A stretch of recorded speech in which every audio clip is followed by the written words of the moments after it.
I'm glad they're finally questioning Mr. Robot, aka Mayor Brandon Johnson.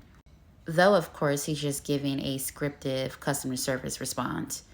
My next live will dive into Chicago's deep rooted corruption, from the destruction of public housing to the closure of over 300 schools, mainly in black neighborhoods.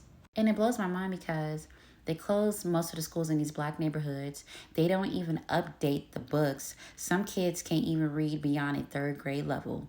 Lori Lightfoot and Brandon Johnson both welcome migrants, especially Lori Lightfoot did during the pandemic and Brandon Johnson did after he was elected or sworn in, only to later shift focus doing more for them than for the city's own residents. Like they really showed their asses these past, 4 or 5 years?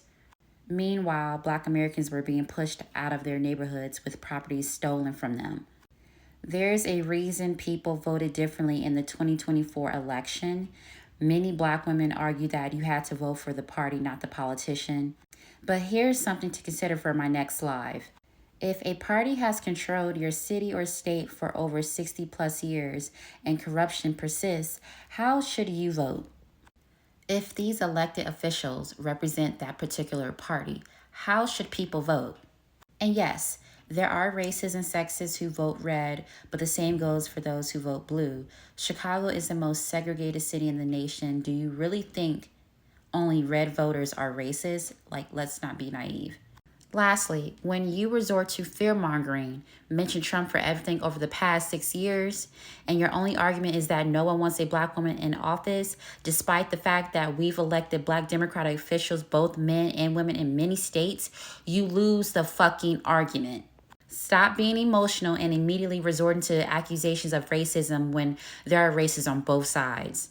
But again, people who are left-wing or Democrats, I don't know why they just think like, oh, there's only racists on the right-wing side, when that's not the case. And in all honesty, I can definitely tell when you're getting your information from. I can so tell. And when I can tell where you get your information from, I'm not even going to give you a different perspective. I'm going to let you sit and marinate in whatever thought process you have. Also, I forgot to add, I'm grateful to have friends from different parties, Democrats, Republicans, Independents, and they're all Black men and women.